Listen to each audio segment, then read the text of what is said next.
Coming up on Carolina Week, students may be reaching in their pockets for more money after another possible tuition increase. If you thought airport security was tight now, wait until you see what Congress has planned. But will RDU be ready? I'm going to do a lot better than I did last semester and lose some weight. A new semester and a new year has students making resolutions. See what they're planning. Be sure to join us for these stories and your local weather and sports. Carolina Week starts now.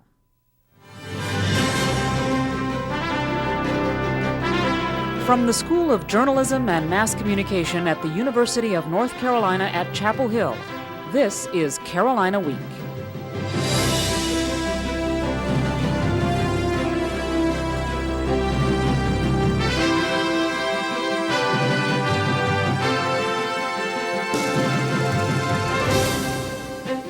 Good evening, I'm Tim Nelson. Thanks for joining us for the first edition of Carolina Week for the 2002 spring semester. And I'm Brigida Mack. We're glad to be back with more coverage of Carolina news and events.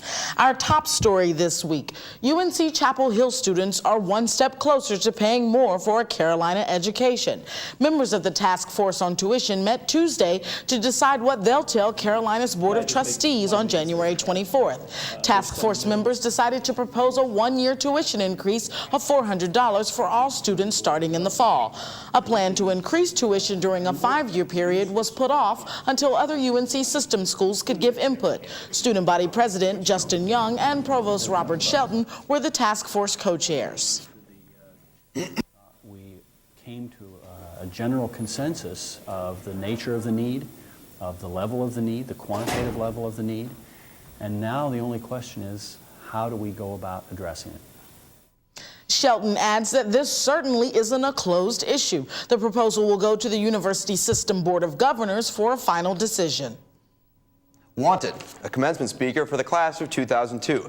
The speaker suggested last fall fell through. Now the senior class is scurrying to find a replacement. UNC-Chapel Hill Chancellor James Meeser suggested having a faculty member give the speech, but many seniors are dissatisfied with that idea. Students will speak out about the search for a commencement speaker later in our show.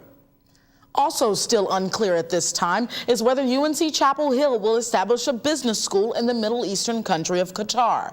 The university is waiting for a response from the Qataris after submitting its budget proposal in December. Several issues remain unresolved, including the level of security for Carolina faculty in Qatar and the amount of a one-time gift to UNC-Chapel Hill.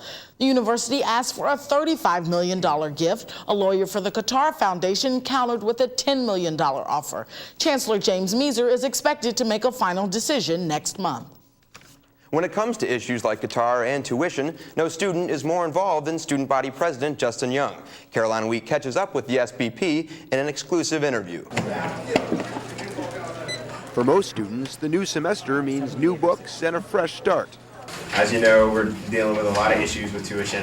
But that's not the case for student body president Justin Young. I'd say it definitely is a 24/7 job. Like, I've had dreams before about, issues and dealing with them, sitting at a table and saying, well, look, we need to do it this way, we need to do it that way. Many of Young's waking hours are spent working on issues he simply calls the big three: Qatar, parking, and tuition. Young calls student government's work on Qatar a success and says the student parking and tuition issues are best considered works in progress. But working with administrators in South Building on these and other issues has been frustrating. Do you feel like the administration ignores students' interests and concerns? I think it's very hard not to see it that way. The SBP says the administration steamrolls students in the decision-making process. I think it's completely negligent to go out and come up with this preconceived notion of what you want to happen and then to push it through and to basically give the semblance that you are treating students and their input and feedback as a mere afterthought. Young's solution is simple. From the chancellor on down, he wants a greater commitment to involving students. We're all in this together. We should be in this together as a team. And although it's been a rocky road, Young has no regrets. If you could do it all again, would you? Absolutely. Absolutely. It's been tough, but I'd do it again in a heartbeat. In a heartbeat. This year's campaign season kicks off Tuesday. Young's term ends in early April. No more bus passes, coupons, or fumbling for exact change. Students can now ride Chapel Hill transit buses for free. In effect since January 1st, fare-free busing is getting mixed reviews from the Carolina campus. Although students are excited that it's free, the new routes and times are making it difficult to know where the bus is headed. Here are some of the new routes. The new HU is the former RU route. It will now stop at the Friday Center. The old U bus is now the EU bus line, and it now includes a stop at the law school. Students who used to ride the P bus will now use the NU route to the park and ride lots. For more information, log on to our website at carolinaweek.org. Airports are running out of time to tighten security. They have until January 18th to meet a new government deadline. Carolina Week's Nicole Prusick joins us now with that story. Nicole? Tim, the Aviation Security Act calls for security improvements in air travel across the U.S. I looked at security at 2 different airports, including RDU, which may not be ready. The deadline for every bag at every U.S. airport to be screened is almost here, and no airport is completely ready. The airport closest to meeting the deadline is Salt Lake City. Airport Director Tim Campbell. I don't know that we'll make it here in Salt Lake City either, and I think Congress is going to have to rethink its requirements. Salt Lake is considered the flagship airport in terms of security. On February 1st, it'll be the first airport in the country to have 100% baggage screening. But even Salt Lake won't have everything in place on time. Hosting the Winter Olympics helped Salt Lake get millions of dollars for security, money the other airports, like RDU, don't have. SLC has 9 explosive detection X-ray machines. RDU has 1. Salt Lake, 5 bomb-sniffing dogs. RDU, 1. But both airports do have new fingerprinting machines to do criminal background checks on employees. Although RDU doesn't have the money Salt Lake does, Airport Communications Manager Marinda Kosoff says airlines are still improving security. And they are working diligently to meet these deadlines and have said that by January 18th, these alternative measures will be in place. The alternative measure is confirming every bag on the plane corresponds to a passenger on the plane. So workers at RDU have to match nearly 30,000 bags every day by hand, the most difficult and least preferred way of meeting the deadline. And airport officials don't know what will happen if they don't make it. It's hard to say what the fallout might be if the deadline isn't met. I guess we'll find out. That date's going to come and go, and as long as everybody in the industry is making a good faith effort to move forward and to improve security, I think that Congress will see that as a victory, and hopefully we'll move on. RDU would need millions to do everything the law requires. Nicole, how much does one of these X-ray machines cost? Tim, one machine can run as much as $500,000. Wow, that's quite a hefty price tag. Thanks, Nicole. A new lecture series about terrorism is catching the eye of students, faculty, and the Chapel Hill community. Lecturers spoke to a packed house Monday about terrorism and community preparedness for attacks. The class is co-sponsored by the School of Public Health and the School of Medicine. Students taking the one-credit course will learn about explosives and biological and chemical warfare. Coming up on Carolina Week, UNC students know it simply as the ratio. Guys, you might be surprised. Carolina Week explores the pressures created by an unequal gender balance next.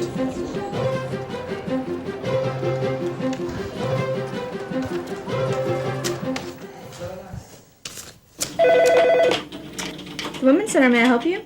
The Women's Center is a nonprofit agency that has served as a meeting place for women in the Triangle since 1979, making it one of the oldest freestanding women's centers in the country. The mission of the Women's Center is to provide a supportive community where all women can inspire each other to grow, both personally and professionally. I was going through a crisis at home, and I contacted Helpline, and they referred me directly to the Women's Center. I think the Women's Center is really important for the community because it offers so many different kinds of resources, and if we don't have the resource here, we can find an avenue or a way for women to find the answers that they need.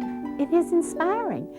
It's so exciting to be a part of something that really matters and really changes things. You can support the Women's Center through membership or by sending a contribution to the Women's Center, 210 Henderson Street, Chapel Hill, North Carolina, 27514. As we promised earlier in the show, some seniors are reacting to the commencement speaker debate. In this week's Speak Out segment, we asked Carolina students, what do you think about having a faculty member give the commencement address? It's graduation, you know, it's supposed to be something for the seniors, and they're supposed to make it as fun as possible. We see faculty members every day.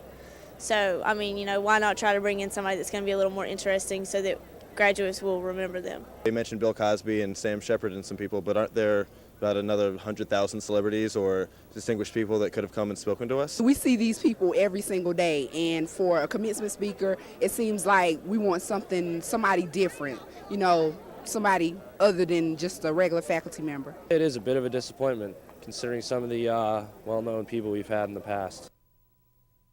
Our sample isn't scientific and shouldn't be taken as a reflection of widespread opinion on campus. With less than 125 days until graduation, seniors are getting a reality check. The annual internship fair, sponsored by the University Career Services, is a chance for students to hand out resumes and talk with more than 30 employers. Many company representatives say they've noticed a decrease in the number of job opportunities and attribute this decline to the shaky economy.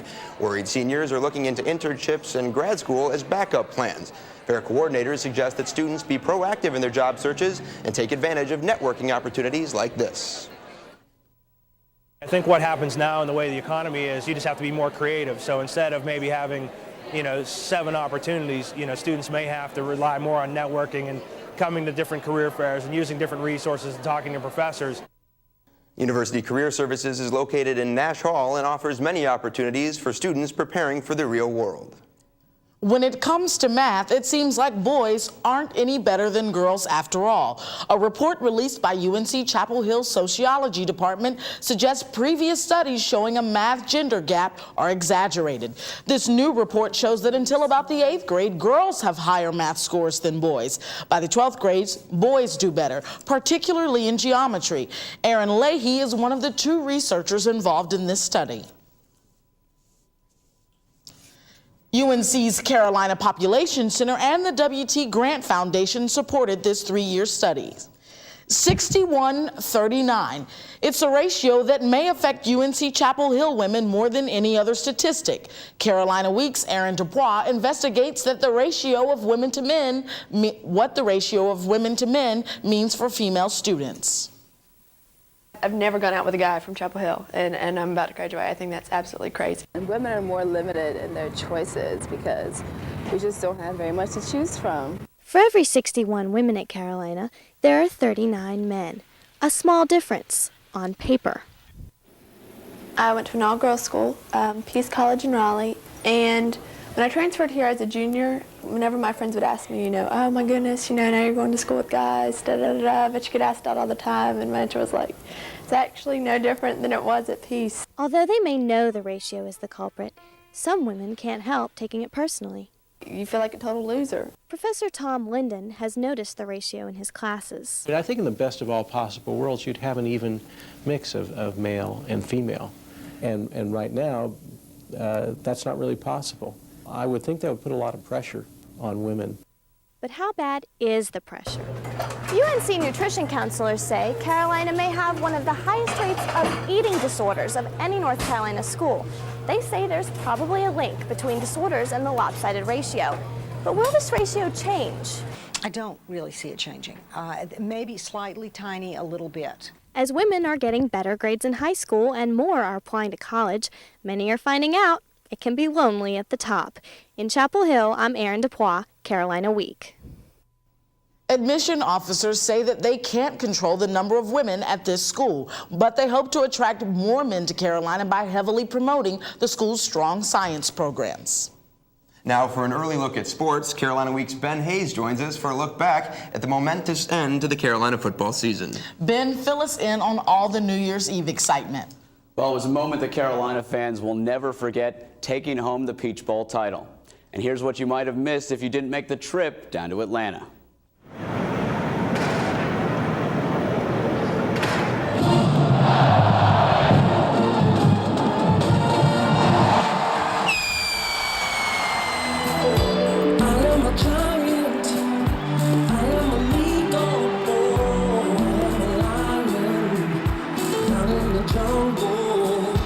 I am a marching band.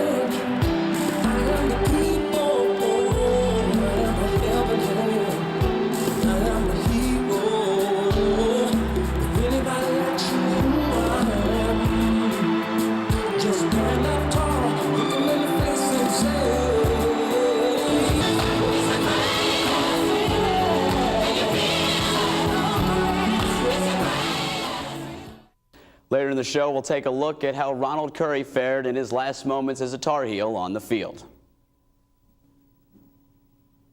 And there's a sneak peek at your weather question, but coming up, I'll let you know if there are changes on tap for the weekend. But before we go to break, let's look back at this week's weather question, and that is about how many cloud droplets are needed to form one raindrop. Your choices are 1,000, 1 million, 1 billion, or 1 trillion. I'll have the answer to the weather question and your weekend forecast just after the break.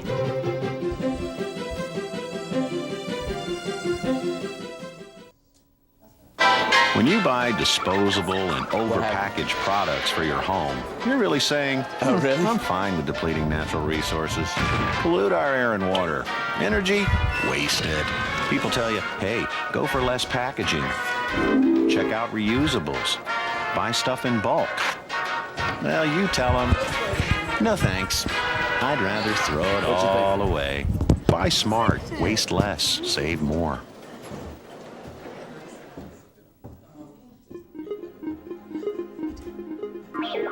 When it comes to babies, appearances can be deceiving. Look at this brainwave. Very active. And this one, not doing much. You make the difference by reading, singing, and talking from birth. Studies prove it.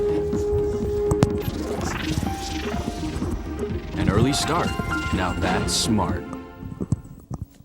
Hi, and welcome back to Carolina Week. The spring semester has started off very seasonably, and sunny skies have made cool temperatures much more bearable, as have the reopening of these renovated stairs by the Union and the Pit. Students can now navigate through campus even more quickly and cut down on the time spent out in the wintry elements. But for January, these conditions are not bad at all. We're about 10 degrees above normal still, as our normal high for January is about 49 degrees. The average low bottoms out at around 29, and we see a normal amount of precipitation of about 3.5 inches throughout the month of January. Well, let's take a look at what's going on right now on the satellite map. You can see North Carolina and much of the southeast is sitting high and dry under the influence of a strong high pressure system. However, out to our west, the rest of the country is experiencing a lot of cloud cover due to a strong low pressure system that will be impacting our weather come the weekend. Let's take a look at what that forecast map shows us. Heading into Friday afternoon, we see a low pressure center situated right over Northern Virginia. Now that system is going to sweep down through our region Friday night into Saturday, and it looks like it's going to stall out over the region, bringing a mixed bag of weather for Saturday, Sunday, and into Monday. Let's take a look at what that looks like on our Carolina Week 4-day forecast. On Friday, there's a slight chance of rain as we head into the evening hours, but we'll see a high of about 54, a low of 34. Saturday and Sunday, there's actually a strong chance of showers under mostly cloudy skies. The high will be about 51 on Saturday, cool down a bit to 47 on Sunday, and lows will be around 35. Now as we head into Monday, things should start to clear on out and things should look a little bit brighter for next week. A high on Monday will be about 53 with a low of 36. Now if your plans for this holiday weekend include going down to the beach, things look a bit warmer there. 63 on Saturday, 60 on Sunday. There actually is a chance of a shower Saturday night into Sunday, and lows should be mild around 44 on Saturday, 40 on Sunday. Now if your plans include a trip out to the mountains instead, things look a bit cooler out there as usual. Saturday a high of 49, low of 38. Sunday you'll see a high of 47 and a low of 36. And if your mountain plans include skiing, we'll take a look at some of the trails that are open in western North Carolina. Appalachian has 9 trails open, Cataloochee has 6, Ski Beach has 14 trails open, and Sugar Mountain is checking in with 19 trails open and ready for skiing. So that could be fun for the holiday weekend at least, and good weather for it as well. And did you all have a chance to think about the weather question? I have no idea. I'll say 1 billion. Not that many. It actually takes 1 million cloud droplets to form one rain droplet, though, so it's quite a lot of energy to just form one little drop. Learn something every day. Exactly. Thanks, Kelly. Well, moving to sports, Ben, we all leave and pretty much everyone starts to win. Except for the basketball team, it looks like they are still struggling. Well, we're going to take a look at all the big wins and losses. But first, as we go to break, the men's and women's swimming and diving teams return to action on Sunday, taking on ACC rival Clemson. 12th-ranked women cruised to the victory, while the 17th-ranked men suffered their first ACC loss of the season. Carolina Week Sports returns after this.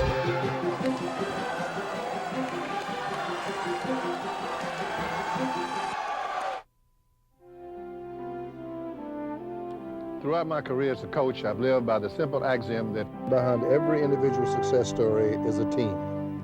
The success of Durham Public Schools does not depend on one of us, but all of us.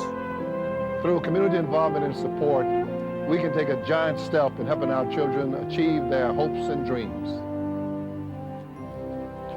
You're going to walk with me, and I'm going to help you to be that great soccer player. His father left home today. I'll be there. Forever. Wait and see. He'll be twice as likely to drop out of high school. 30% more likely to attempt suicide. 'Cause I love you. Even if you don't live with your kids, your emotional and financial support gives them a better chance. I'll be the best friend you ever had. Welcome back to Carolina Week Sports. While spring sports are about to bloom, it's worth noting that December was championship month for Carolina. For starters, the men's soccer team won the first national championship for the program. And for the 18 Tar Heel football seniors, the Peach Bowl was a memorable way to end their Carolina careers. The game also gave one senior a final chance to live up to his expectations. When people look into the eyes of Ronald Curry, many see a disappointment, a letdown when it comes to Carolina football. And throughout his career, he has taken his fair share of hits on and off of the field. But his coach knows just what Curry has given to this program and what type of player he's losing. He's more than a good kid. He is a man. He is a man's man all the way. I couldn't be prouder of anybody on our football team than what Ronald Curry stands for and the way he carries himself. The way he's hung in there through a lot of tough times. I'm really, really proud of that young man. But as Curry headed into his final game, last month's Peach Bowl, he knew it wasn't for his accomplishments on the field that he wants to be remembered. I feel like I'm a good kid, a great kid. I think I'm a good role model for kids because I feel like regardless of what happens, I'm the same person. I'm going to treat people the same way. As great a person as Curry is off the field, in his final game on the field for Carolina, he was just as spectacular.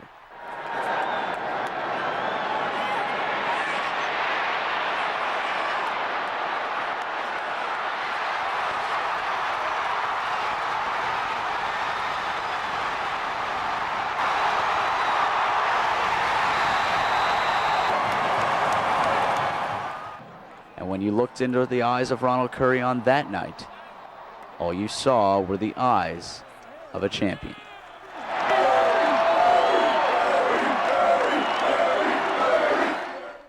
It's not news that the Carolina men's basketball team is having a down year, but Tar Heel fans began to see some improvement in a close defeat against the number 7 team in the country. Carolina starts hot in the first half, breaking the Virginia defense, led by point guard Adam Boone, who gives it off to Jason Capel. Freshman Jawad Williams, playing with more confidence, scores 13 points, including 3 three-pointers. Coach Matt Doherty, as always, intense. Senior Chris Lang once again dominates down low with a team-leading 18 points. However, in the end, mistakes nab the Heel's victory hopes. But as Boone says, the players are beginning to fit into their roles. It's good to see guys understanding what they need to do on the floor. I feel everybody can contribute, but the biggest key is knowing what coach wants out of us and how to get it done. And it's good to see the freshmen as well as everybody else kind of understanding that right now. Lady Heels squared off against rival NC State Thursday in a rare appearance in the Dean Dome. The two teams struggled early on, but Crystal Baptist helped the Lady Heels grab the lead as the Pack, however, would score late. Senior Nikki Teasley would drive and get a controversial charge call, and the Wolfpack would upset number 16 North Carolina. On a positive note, the Heels knocked off Clemson on the road Sunday to improve to 14-3 overall and 4-1 in ACC play.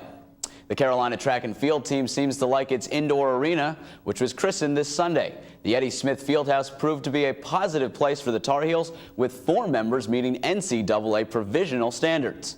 One being senior Ian Douglas, who earned first place in the men's shot put, which gives him a good shot at making the national championships.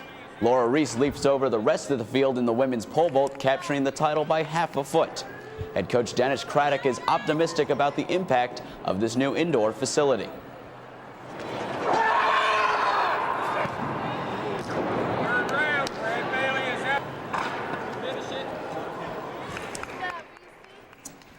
So the track team's doing well, and unfortunately for the basketball team, more struggles. Jason Capel has a concussion. He's going to miss at least one game. Just can't catch a break this year, can they? Guess not. Well, after our break, UNC-Chapel Hill students are making new semester resolutions. See if they're planning to hit the books or hit the bars.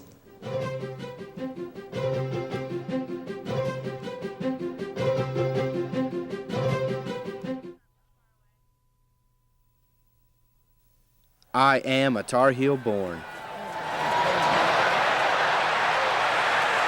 I'm a Tar Heel bred. And when I die, I'm a Tar Heel dead. No one knows the real Carolina like a student. Carolina Week, the student news show. If you have a story idea, contact Carolina Week at 843-8292. You can also visit us online at carolinaweek.org. If you have questions about this program, write Carolina Week at Campus Box 3365, UNC-CH, Chapel Hill, North Carolina, 27599. Some UNC-Chapel Hill students are expressing their horror about September 11th in a unique way. Professor Chuck Stone's writing class compiled articles and essays about the terror attacks into a magazine called Phoenix. And I said, I want you students to write about it because this is a big event in American history. It's the enormity of this event, and I want you to show that we can recover. We are resilient people, that this is what democracy is all about, and they wrote beautiful stories. You can pick up a copy of Phoenix in student stores for $3. It's a new semester and a new year, and some UNC-Chapel Hill students have a new attitude. Carolina Week's Regina Willis tells us many of them share the same resolutions. Well, this new year I resolved to attend class as much as possible. Try to pick up the motivation and paying money to come here. GPA, I got to put my GPA up. That's probably the only one I have.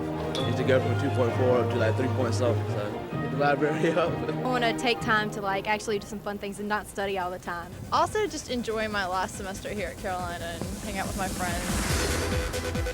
I enjoy going out on Thursdays, that sort of thing.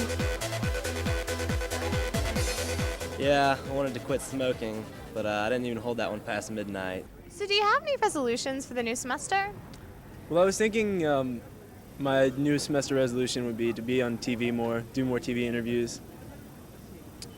I've been a vegetarian for 2 weeks now. That was my New Year's resolution. I'm going to start working out. I need to work out more. I want to work out more, which means actually keeping up with the workout plan, because in the past I've started working out and then stopped. Normally there's not nearly this many people, but right after New Year's and right before spring break, there's tons more people. I give it 2 weeks and it'll be back to normal. I usually make New Year's resolutions every year, but I never make good on them, so this year I'm going to be different and not make one. Well, Tim, do you have any New Year's resolutions to throw into the pot? I'm like the rest of them. I'd like to work out a little bit more and more consistently. You? Okay, I'd like to find a job. Need a job? That's on my list, too. All right, well, that does it for this edition of Carolina Week. Thanks for joining us, and be sure to watch next week. Until then, have a good night and a good week.